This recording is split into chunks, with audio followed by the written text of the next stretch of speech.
तक वो भांग मिश्रित जई मैंने खिलाई, मुझको एक भी खड़ी खिलाने की जरूरत न पड़ी, दूध ही दूध देती रही सब। और जो ज्ञाभिणी रहती उसका एक और उपाय है कि वो आता है सत अजवान, सत कपूर, सत पीपरमेंट, अलग अलग डिब्बी में ले वो। आप 10-12 दिन ये खिलाइए, 3 दिन ज्ञाभन रहने के बाद खिला दीजिए, 70 बीमारी खत्म करती है। सरसों का तेल, जीरा, ऐसे ही जीरा साबुत और गुड़ 2.5 किलो एक लड्डू से बना लीजिए, सुबह शाम एक लड्डू दे दीजिए, सींग तक का दूध खींच देगा। गाय इत्यादि को भी नजर लगती है कि नजर नाम की नजर कैसे न लगती है? जब तुम किसी महापुरुष के पैर छुओगे क्या कहेगा? आयुष्मान भव।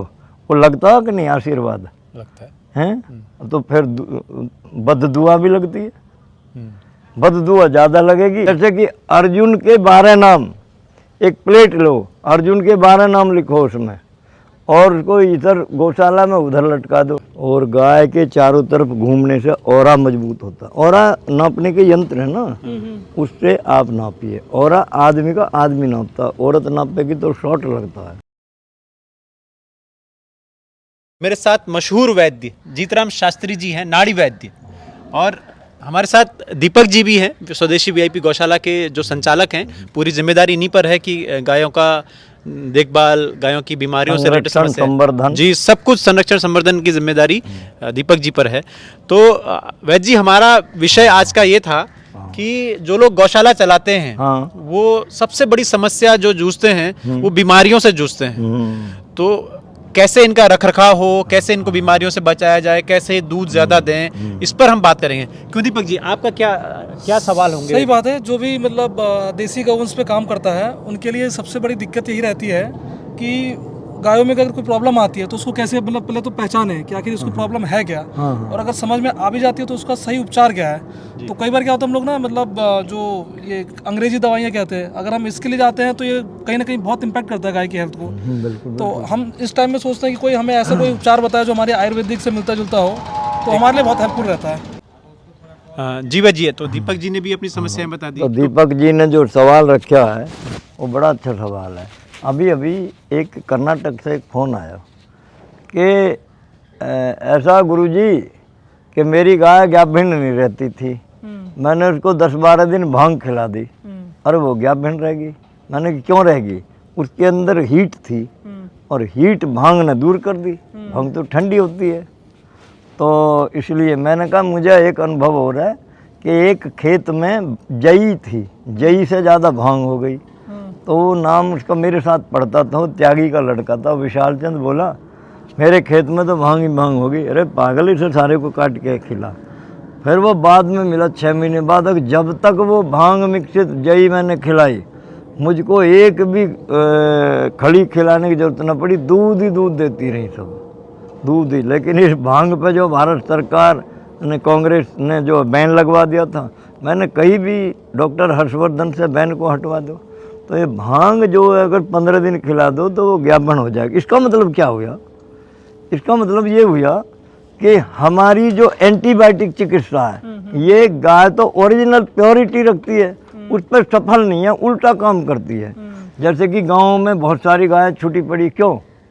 क्योंकि चिकित्सा असफल है, इसलिए वो बेचारे किसान आदमी इतना पैसा दे नहीं पाते, और बार बार वो जो ज्ञाभिन्न नहीं रहती, पैसा दिए चले जा रहे, छोड़ देते हैं ठहर गए। भारत सरकार को चाहिए आयुर्वेद पर प्रोत्साहन दे, इस पर रिसर्च करे, और जो ज्ञाभिन्न नहीं रहती उसका एक और उपाय है कि वो आता है सत अजवान, सत कपूर, सत पीपरमेंट, अलग अलग डिब्बी में ले वो, अलग अलग डिब्बी में। तो उसमें से गेहूं के आटे की एक वो बना लो कुंडली सी, इसमें रखो। दूसरा आदमी रखा है, उसमें से कम कितना 2-2 ग्राम, 6 ग्राम, 6 ग्राम भी नहीं बल्कि 3 ही ग्राम रख दो, और बंद करके गाय को खिला दो। और आजकल तो मोहरा लगा के भी खिला देते हैं हाथ से।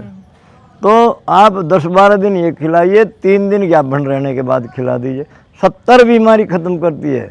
और जैसे वो बच्चिया है ना, बीमार हुई थी, उसको पहले तो हम दस्त की दवाई देते, पेट साफ होता। क्योंकि मैंने ये देखा पशुओं पे कि मैं राजनगर गाजियाबाद में मेरी दुकान थी, सामने कुत्तों का डॉक्टर था, तो वो जो कुत्ते की चिकित्सा करते करते एक पहलवान जो है बोला मेरे दुकान पे आकर रोने लगा कहने लगा मैंने कुत्ते पे 1,20,000 रुपये खर्च कर दिए, कुत्ता ठीक नहीं हुआ।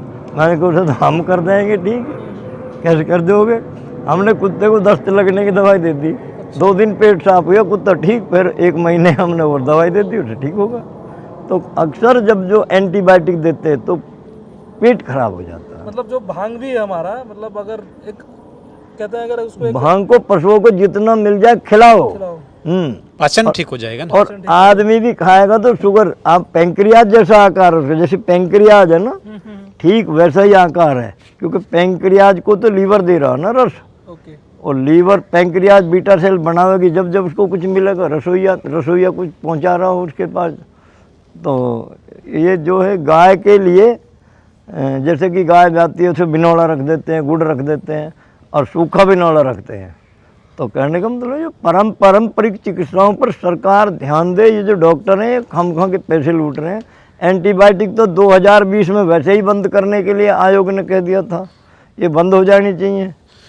तो वैद्य जी, आपका अपना आप कुछ बता रहे थे कि आप अर्जुन की बात कर रहे हाँ, थे। जैसे कि अर्जुन के 12 नाम, एक प्लेट लो, अर्जुन के 12 नाम लिखो उसमें, और उसको इधर गौशाला में उधर लटका दो। अर्जुन के क्या नाम, जैसे आप सिंदूर से गुड़ाकेश है, धनंजय है, अच्छा अच्छा अच्छा, हैं, निद्राजीत है, हाँ ऐसे बहुत सारे नाम हैं। हाँ तो उनको लिख करके 2 जगह लटकाओ। हाँ और अगर 12 नाम को 2 जगह, हाँ, अगर नेगेटिव ऊर्जा आई है, कोई पशु बीमार है या पशु गोपालक बीमार है, तो उसमें समझो कि वो वनस्पतियां हैं, वो मैं जानता हूँ, घरों में यज्ञ कराता हूँ जब दवाई काम नहीं करती है तब, तो वो यज्ञ है, यज्ञ चिकित्सा। उस यज्ञ चिकित्सा को करने के लिए वो पदार्थ मैं उपलब्ध करा दूंगा आपको। तो उसमें क्या होते हैं वो कोई पता है? बॉम्बे से मिलता है, कोई उत्तराखंड से आता है, जगह जगह। हमारे पास तो जैसा काम करते हैं वो ऑर्डर दे देते हैं, आ जाते हैं। अच्छा, ये तो जो आपने बताया अर्जुन के जो वनस्पति है वे सब। हाँ हाँ जो बता रहे हैं अर्जुन के 12 नाम, एक प्लेट जैसे थाली है, एक तांबे की प्लेट ले ली, उसमें हमने सिंदूर से लिख दिए गुड़ाकेश, धनंजय, निद्राजीत, फलाना जिनका अर्जुन। अर्जुन जो पेड़ है उसकी बात कर रहे हैं या अर्जुन योद्धा? अर्जुन जो योद्धा था, योद्धा, हाँ, तो उसमें जो लटका दीजिए। समझ गया। 2 प्लेट लेके मैंने उस पर 12 नाम लिख दिया अर्जुन के सिंदूर से, और उसको गौशाला की किसी भी 2 लोकेशन पे हमने मतलब लगा दिया। और भैंसे के सींग, जो भैंसे मरते हैं ना, गेट पे लटका दिया, तो फिर नेगेटिव ऊर्जा नहीं आती। क्यों? कि भैंसा जो है वो यम की सवारी है। आयुर्वेद में लिखा है कि बच्चों को यहाँ टीका लगाने से जब दुष्ट आदमी की नज़र पहले यहाँ टकराएगी तो 2 भाग हो जाएंगे नज़र के, वो हमला नहीं होने का उसका। भाई नेगेटिव पॉजिटिव 2 ऊर्जा तो है ही। अगर कोई चीज़ की बहुत बड़ा, अभी हम गुड़गांव गए, एक लड़की ने हमें अपना घर दिखाया, तो 1000 गज में बना हुआ था, इतना बड़ा। मैंने कहा अरे इसमें तो भूत रहते होंगे, क्योंकि अथर्ववेद मानता है इस बात को, कौन कह रहा नहीं है, लेकिन मंत्र बता दूंगा मैं। तो मगर इसमें नेगेटिव ऊर्जा रहती होगी। कैसे? जब तू घुसती नहीं, इसमें सफाई होती नहीं, दीपक जलता नहीं, तो कोई जो कहीं कोई ना रहेगा तो कोई तो रहेगा। मान लो एक बोतल को खाली कर दीजिए, उसमें कोई तो आया है, हवा तो आई है। कैसी हवा? ये नेगेटिव है, पॉजिटिव है। तो इसके लिए भैया तुमको तो यहाँ यज्ञ करना चाहिए अपने घर में। मगर इतना बड़ा घर बनाना ही नहीं चाहिए। उत्तराखंड में उतना घर बनाते हैं जितना रहने का आदमी को चाहिए। तो वैद्य जी, क्या गाय इत्यादि को भी नजर लगती है कि नजर नाम की कोई नजर चीज़ है? नजर कैसे न लगती है? जब तुम किसी महापुरुष के पैर छुओगे क्या कहेगा? आयुष्मान भव। वो लगता है कि नहीं आशीर्वाद? लगता है। हैं? तो फिर बद दुआ भी लगती है। बद दुआ ज़्यादा लगेगी। मेरे को एक आर्य समाजी आदमी मिले, गाजियाबाद में है, आर.डी. गुप्ता का भाई था, वो बॉर्डर शाहदरा पर रहता था। कहता मैं चश्मा पहन रहा था, पक्के आर्य समाजी हैं। तो एक सरदार जी बस में ट्रक में से उतरे, बोले हुन आप तो सेठ जी बड़े अच्छे चश्मे पहने, तो तुमको यकीन नहीं होगा मेरे दोनों चश्मे टूट गए, चट चट शीशे टूट गए। तो ये क्या है?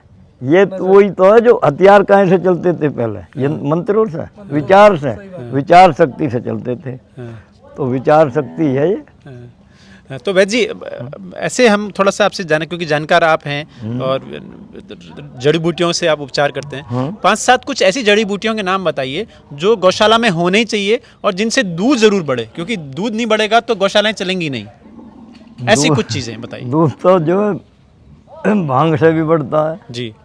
और दूध जो है गुल्लरों से बढ़ता है, गुल्लर हाँ गुल्लर खिलाने से। हाँ और दूध जो है शतावर बढ़ाती है। शतावर भी पहाड़ों में तो ऐसी ही होती है। नहीं, यहाँ भी बहुत होती है। हाँ यहाँ भी होती है। और दूध जो है आपका बिनौला बढ़ाता है। तो ऐसी कुछ चीज़ हैं, जैसे कि मान लो कोई दूध पे नहीं आ रही गाय, तो आप 1 किलो जीरा लो, 1 किलो 2.5 किलो गुड़, 1 किलो सरसों का तेल और कुछ चने का आटा छिलके वाला 1 किलो ले लो। अब इसको मिला करके सरसों का तेल, जीरा, ऐसे ही जीरा साबुत और गुड़ 2.5 किलो एक लड्डू से बना लीजिए। सुबह शाम एक लड्डू दे दीजिए, सींग तक का दूध खींच देगा ये। अच्छा। हाँ, उसको खुराक देनी चाहिए, नहीं तो अगले दांत में फिर कम देगा। तो दीपक जी, तो आपकी कोई और सवाल? नहीं, मतलब ऑलमोस्ट उन्होंने सभी सवाल का जवाब दे दिया और इसको हम प्रैक्टिकली करके देखेंगे और जैसे ही इसका हमें इम्पैक्ट दिखेगा तो ज़रूर हम आपके चैनल के माध्यम से चाहेंगे कि आप और भी गौशाला में जो भी आपके कनेक्शंस में है उन तक इसका रिजल्ट पहुंचे, बिकॉज ये बहुत गौशाला कंसर्न है। ये चीज़ लोगों की समस्या है। यस। तो वैद्य जी, गायों पर कुछ है श्लोक या और कोई गायों की तो बात ये है, गाय के लिए तो अथर्ववेद और ऋग्वेद ने सब बहुत सारी बात कही हैं जी। और गाय तो भूकंप को रोकने का पहला साधन है। अच्छा। और गाय के चारों तरफ घूमने से औरा मजबूत होता है। औरा नापने के यंत्र है ना, उससे आप नापिए। औरा आदमी का आदमी नापता है, औरत नापेगी तो शॉर्ट लगता है क्योंकि नेगेटिव है। तो औरा गाय के चारों ओर घूमने से बढ़ता है, गौमूत्र को पीने से और बढ़ता है।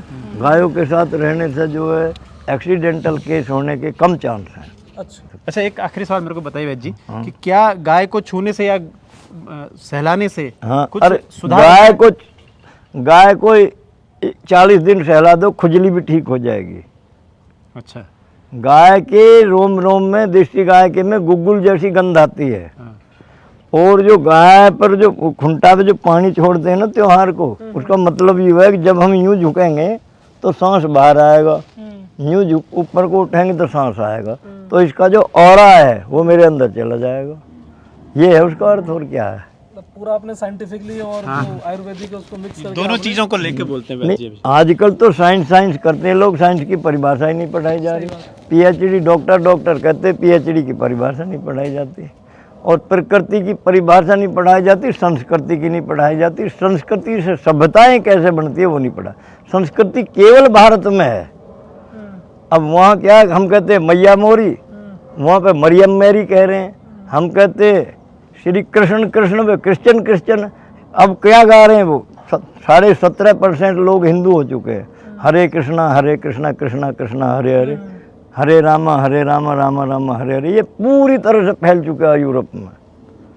तो वैद्य जी ने आज एक बार फिर से बहुत अद्भुत जानकारी दी है और गायों पर जानकारी दी है और संस्कृति की, सभ्यता की बात की है। तो उम्मीद करते हैं कि ये जानकारी भी आपके काम आएगी। और वैद्य जी, आपने समय दिया, आपका बहुत बहुत धन्यवाद। बढ़िया। दीपक जी, बहुत धन्यवाद वैद्य जी।